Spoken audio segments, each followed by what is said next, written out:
اور یہ جو ہم تلوار کی طرح زبان چلاتے ہیں، قینچی کی طرح چلاتے ہیں اور مختلف قسم کے الفاظ زبان سے نکالتے ہیں، ہم سوچتے نہیں لیکن اللہ کے ہاں ہمیں حساب دینا پڑے گا، اللہ کے ہاں حساب دینا پڑے گا۔ اور یہ زبان خود بولے گی، خود کہے گی کہ اس بندے نے جھوٹ بولا مجھے استعمال کر کے، اس نے غیبت کی، اس نے بہتان لگایا، اس نے فضول باتیں کی۔ اللہ تبارک و تعالیٰ نے اس زبان سے نکلنے والی باتوں پر 2 فرشتوں کی ڈیوٹی لگائی ہے۔ اللہ کے علم میں ہے کہ انسان کیا بولتا ہے۔ وَلَقَدْ خَلَقْنَا الْإِنسَانَ وَنَعْلَمُ مَا تُوَسْوِسُ بِهِ نَفْسُهُ وَنَحْنُ أَقْرَبُ إِلَيْهِ مِنْ حَبْلِ الْوَرِيدِ إِذْ يَتَلَقَّى الْمُتَلَقِّيَانِ عَنِ الْيَمِينِ وَعَنِ الشِّمَالِ قَعِيدٌ مَا يَلْفِظُ مِنْ قَوْلٍ إِلَّا لَدَيْهِ رَقِيبٌ عَتِيدٌ۔ اللہ نے 2 فرشتوں کو مقرر فرمایا، ایک دائیں طرف ایک بائیں طرف۔ دائیں طرف والے کا کام یہ ہے، انسان کوئی اچھا کام کرتا ہے، اچھی بات کرتا ہے تو وہ فرشتہ لکھ لیتا ہے، اور بائیں طرف والے فرشتے کا کام کیا ہے، کوئی برا کام کرے، کوئی گناہ کرے تو وہ فرشتہ لکھ لیتا ہے۔ اللہ نے ان فرشتوں کو آس پاس بٹھایا ہے کہ یہ زبان چلے گی، جو نکلے گا وہ لکھتے رہو، حالانکہ اللہ کے علم میں ہے لیکن یہ قانونی کارروائی ہے۔ اور اللہ فرماتے ہیں یوم تشہد علیہم السنتہم وایدیہم وارجلہم بما کانوا یعملون۔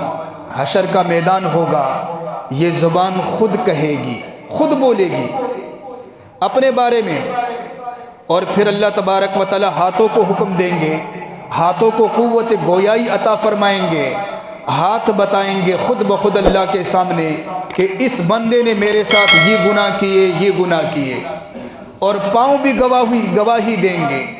یہ زبان ہماری اپنی نہیں ہے، یہ اللہ کی امانت ہے، یہ بولنے کے لیے ہمیں دی گئی کہ اس سے قرآن پڑھو، اس سے اخلاق والی باتیں کرو۔ یہ زبان ہمیں ذکر و اذکار کے لیے، درود کے لیے دی گئی اور صحیح باتوں کے لیے دی گئی۔ یہ ہاتھ بھی ہمارے پاس امانت ہے، یہ ہمیں اس لیے دیے گئے تاکہ ہم نیک اعمال کریں، اور اسی طرح پاؤں بھی ہمارے پاس امانت ہے، اور قیامت کے دن ان سب اعضاء سے پوچھا جائے گا، یہ اعضاء بولیں گے۔ تو آج اگر ہم اپنی زبان چلاتے ہیں گھر میں یا مسجد میں یا کہیں بھی، تو ہمیں پہلے یہ سوچنا چاہیے کہ جھوٹ تو نہیں ہے زبان کے اوپر، اللہ نے مجھے کس لیے یہ زبان عطا فرمائی۔ یہ جو منافقین کو عذاب ہوگا نا، ان المنافقین فی الدرک الاسفل من النار، منافقین جہنم کے سب سے نچلے طبقے میں ہوں گے۔ اس کی وجہ وَلَهُمْ عَذَابٌ عَلِيمٌ بِمَا كَانُوا يَكْذِبُونَ، یہ جھوٹ کی وجہ سے۔ اللہ فرماتے ہیں انہیں یہ جو دردناک عذاب ملے گا یہ جھوٹ بولنے کی وجہ سے۔ اور اللہ جھوٹوں کے بارے میں فرماتے ہیں الا لعنت اللہ علی الکاذبین، اللہ کی لعنت ہو جھوٹ بولنے والوں پر۔ تو اپنی جب ہم بولتے ہیں نا، پہلے ہمیں تولنا چاہیے کہ ہم جو اپنی زبان سے جملہ نکالنے والے ہیں، آیا یہ جملہ صحیح بھی ہے یا غلط ہے۔ اللہ نے ہمیں زبان عطا فرمائی اور اللہ کا حکم یہ ہے کہ اس کے ذریعے سچی باتیں کی جائے، اچھی باتیں اور سچی باتیں۔ اللہ تعالیٰ کو سچائی پسند ہے، سچائی انبیاء کی صفت ہے۔ فرمایا وَاذْكُرْ فِي الْكِتَابِ إِبْرَاهِيمَ إِنَّهُ كَانَ صِدِّيقًا نَبِيًّا۔ فرمایا اے پیغمبر آپ انہیں ابراہیم علیہ السلام کا قصہ سنائیں، وہ کتنے سچے پیغمبر تھے۔ وَاذْكُرْ فِي الْكِتَابِ إِدْرِيسَ إِنَّهُ كَانَ صِدِّيقًا نَبِيًّا۔ انہیں ادریس علیہ السلام کا قصہ سنائے، کتنے سچے نبی تھے۔